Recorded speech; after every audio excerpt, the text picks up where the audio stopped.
By the time I'm recording this, I'm dealing with the summer weather, but some of you guys back in the summer wondered, where the heck is that summer heat coming from? Well, it's coming from space. That's right, in outer space. Welcome, the Gamer Man's Lounge. Awaken to play.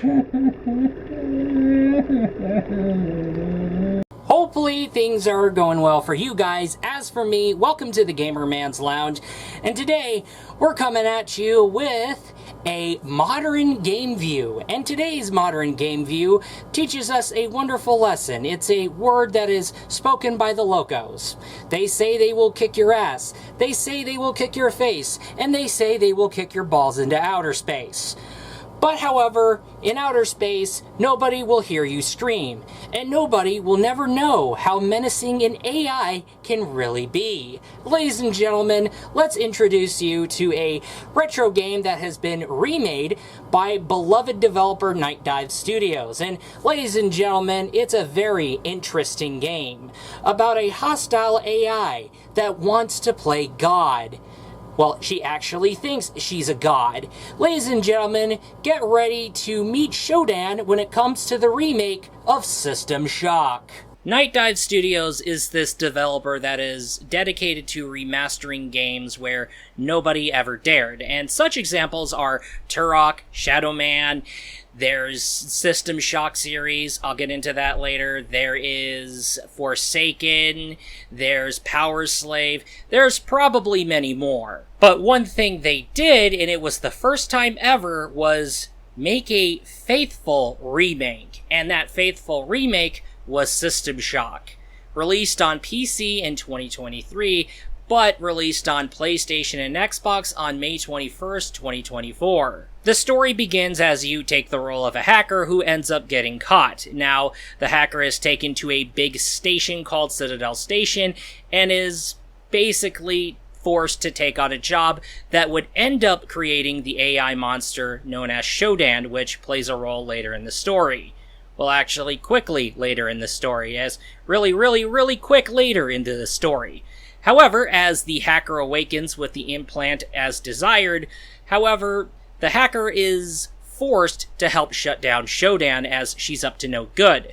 Shodan plots to attack Earth and infect it with mutant viruses. Playing as a hacker, you explore Citadel Station from left and right, and you have to deal with mutants, cyborgs, robots that are hostile, and don't forget Shodan. However, also you do want to go ahead and expect grid-based puzzles, which you unlock instantly with logic probes if you do have them. However, you also have to take away cyborg conversion program privileges from Shodan to gain access to reconstruction chambers scattered throughout the spacecraft. And also, you have kinetic weapons selections, such as pistols, shotguns, assault rifles, and etc. Now we're getting into what you can use to defend yourself with. Also, you do have energy weapons and additional gadgets that use the energy bar that may involve a blaster, rocket boots, speed boots, laser swords, and even gadget items. There are a few melee items before your very first laser sword. Also, you do have your throwables like proximity mines, grenades. Almost forgot to mention, don't forget to get a hold of a currency known as credits, which you can use at vending machines and mod stations when it comes to, like, getting additional items, ammo, resources, etc. And you can earn them by recycling junk and scrap. One way how you can go about this is by vaporizing items to not only save space, but to build up scrap, in which 100 scrap will get you 10 credits. You can heal your HP by healing stations, medkits, and stim packs. You can recharge your energy meter, that's the blue meter, through batteries and recharge stations. And of course, you do have status boost items that can boost melee attack, stamina, biological and radioactive relief, and give you the ability to see in the dark, and etc. Inventory management will be involved, and there will be storage elevators to store items. Decrease level security percentages by taking out cameras and CPU nodes. Also, boss battles are expected. Oh, and another thing I noticed on the items is that if you lost them, all you need to do is to retrace your steps and find where you find it. It's not like items are going to disappear. That's the thing. Like, the only way for items to disappear is that if you just hop on and vaporize, and then scrap them for junk, but then when it comes to the ammo, you just use up your ammo and that's just it. As long as you're not at the end of the game, you're good. So, say, like, for example, there's no room on, like, those little storage elevators, and there's no room in your inventory, so you just drop the item in a crate in the very middle of level 3, being maintenance, if I remember right. And then all you need to do is just, if you need it, just go down to maintenance and figure out which crate you put it in, and here you go, you got the item. Also, get a hold of gadget items such as hover and speed boots, hazard protection, energy shields, and sensors, okay? Also, heads up, Shodan will eventually place traps in the station, so be careful. And you're kind of expected, actually you're really expected to backtrack at times. Also, scattered across are audio nodes and environmental clues for what to do, and codes for locked doors, so keep an eye out. Also, you are expected to hop into cyberspace and fuck shit up from left and right in order to unlock more of each level's doors. Now, certain doors needs keycards, and certain doors can be unlocked from the other side, so keep in mind of that. This game is not going to be holding your goddamn hand. What is so great about the game? There is plenty, but first I do want to go ahead and cover one flaw, and that is just there's a few glitches.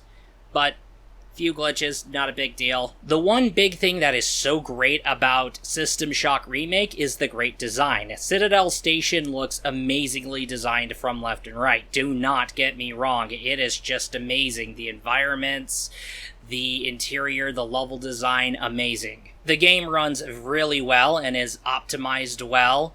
I barely remember running into areas where I would end up dealing with frame rate dips. The background music is really great. My favorite is the elevator music. When it comes to the voice acting, it's great, especially Shodan, who sounds menacing as ever. The gameplay of System Shock is intense and very complex. It can be challenging at times, and it gets rewarding when you conquer the challenge. There are a selection of fantastic weapons, especially ones that I ended up missing out on, which I noticed other players get a hold of. Compared to the classic, System Shock Remake is just really dark and gritty and fitting for its theme. The sound presentation is really great, from the footsteps to the sounds of the enemies, to the sounds of gunfire, to the sounds of explosions. Great sound presentation. And here's something interesting. There is a set of difficulty customization sliders, which you can adjust to the combat, the puzzle, and to how you progress the story.